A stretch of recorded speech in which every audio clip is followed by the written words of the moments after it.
State news 71 में आप सभी का स्वागत है। समता योग आश्रम में आज वार्षिक सत्संग एवं भंडारे का आयोजन किया गया। जगाधरी सत्संग भवन के मुख्य सेवादार ओम प्रकाश जी मुख्य रूप से वहां पधारे और उनके द्वारा सत्संग प्रवचन किया गया। सत्संग प्रवचन के उपरांत विशाल भंडारे का आयोजन किया गया।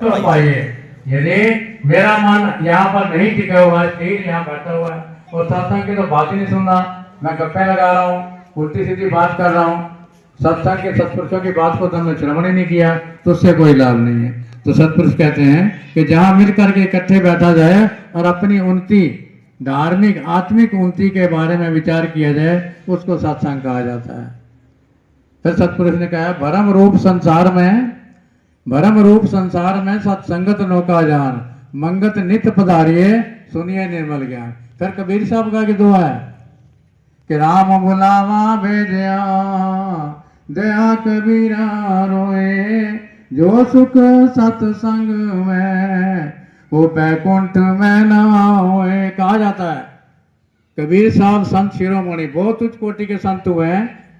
ईश्वर की तरफ से आवाज आई कि भाई तो सत्संग में बैठे हुए हो, लेकिन बुलावा आ गया कि भाई आओ, बैकुंठ का रास्ता तेरे लिए तैयार है। तो कबीर साहब ने जब ये बात श्रवण की तो उनमें विचार आया कि ये तो गलत बात है भाई, मैं तो सत्संग में बैठा हूँ, मैं नहीं जाना चाहता। मतलब कहने का भाव ये कि उन्होंने बैकुंठ जाना भी स्वीकार नहीं किया। सत्संग कितनी महिमा है। तो इसलिए सत्पुरुष कहते हैं कि सत्संग में आकर के सत्पुरुषों द्वारा दिए हुए ज्ञान को जब ये सुनता है और अपने जीवन में धारण करने का प्रयास करता है तो जीव जो है भव सागर से पार हो जाता है, प्रयास करता है, प्रयत्न करता है। अभी आई थी गुरु की बात, यहाँ सत्पुरुष ने गुरु की बात भी कही थी। थोड़ा सा 2 मिनट के लिए है गुरु के बारे में। सत्पुरुषों का एक शब्द है, उनका एक संदेश है।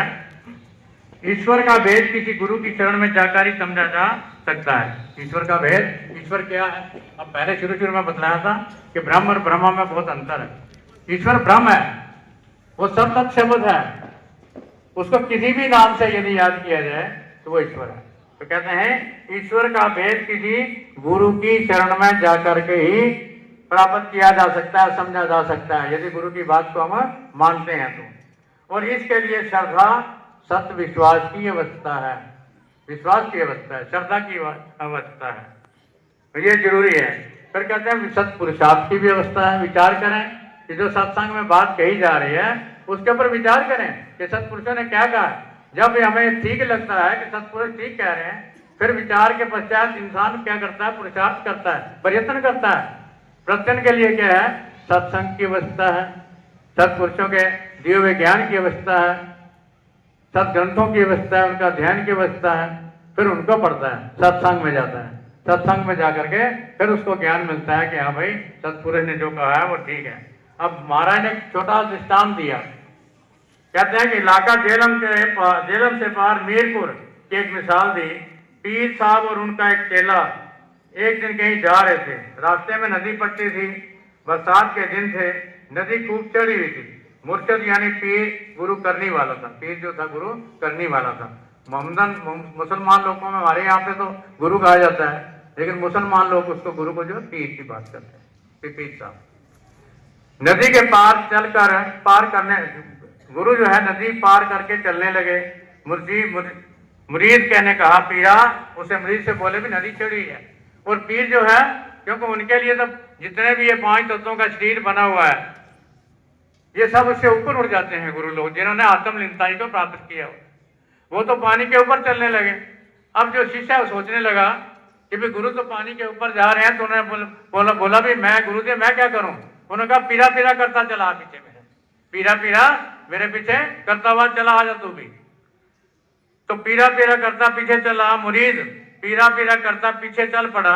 जब थोड़ी दूर गया ख्याल आया पीर तो आखिर इंसान है, क्यों ना अल्लाह का नाम ले, अल्लाह अल्लाह करता चले। मतलब पीर को छोड़ करके भी अल्लाह का नाम करे। जब अल्लाह का नाम लेने लगा तो डूबने लगा। पीर पार पहुंच चुका था, हालात को देखकर आवाज दी बेवकूफ कहीं का, पहले पीर तक तो पहुंच ले फिर अल्लाह तक पहुंचना। मतलब पहले गुरु तक तो पहुंच ले, गुरु की बात को तो मान ले, गुरु पे तो विश्वास नहीं है और बात अल्लाह की कर रहा है। तो कहने पहले पीर तक तो पहुंच ले फिर अल्लाह तक पहुंचना। दूसरे लफ्जों में पहले फिनासिफ होना पड़ेगा तब अल्लाह का हो सकेगा। यानी पहले गुरु को समर्पण करना पड़ेगा।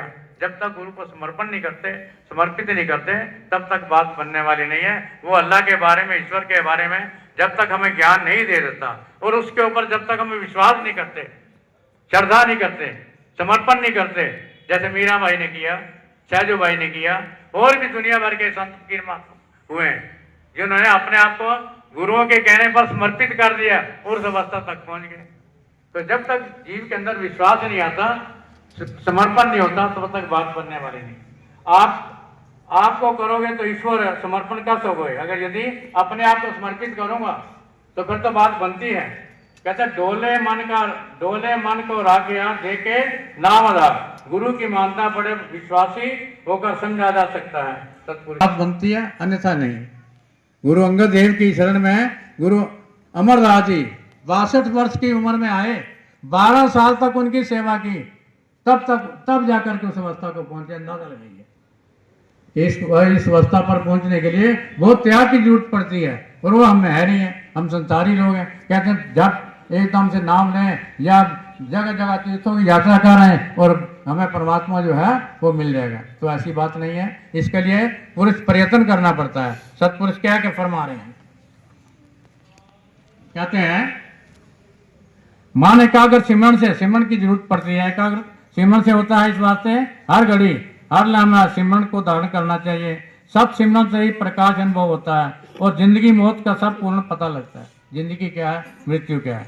समता मार्ग में आत्म निश्चय और लोक सेवा प्रमुख साधन है। लोक सेवा सतपुरुष ने बताया, लोक सेवा और यही है, गुरबाणी में यही कहती है, अपना कल्याण और दूसरे का भला। अपना कल्याण ईश्वर की याद में और दूसरे का भला करना, परोपकार करना, ये हमारी जिंदगी का मकसद है। लेकिन हम क्या करते हैं? फिर सतपुरुष ने बताया, समता मार्ग में सत्संग सम्मेलन एक अधिक जरूरी नियम माना गया है। सत्संग सम्मेलन जहां हम बैठे हुए हैं, जिसमें हाजिर होकर अपनी कमजोरियों का विचार करना और सत्य नियमों को अपनाने की खातिर यत्न करना लाजमी है। जो भी हमें पता लगता है सत्संग में आकर के कि हमारे अंदर क्या कमी है, तो उसको हम जो है विचार करें और अपने जीवन को ठीक करने का प्रयास करें। फिर क्या, अपनी खुशी के वास्ते दूसरों में खुशी सर्व कर, खत्म कर अपनी खुशी, दूसरों में लगा दे उसको। ओम ब्रह्म सत्यम निरंकार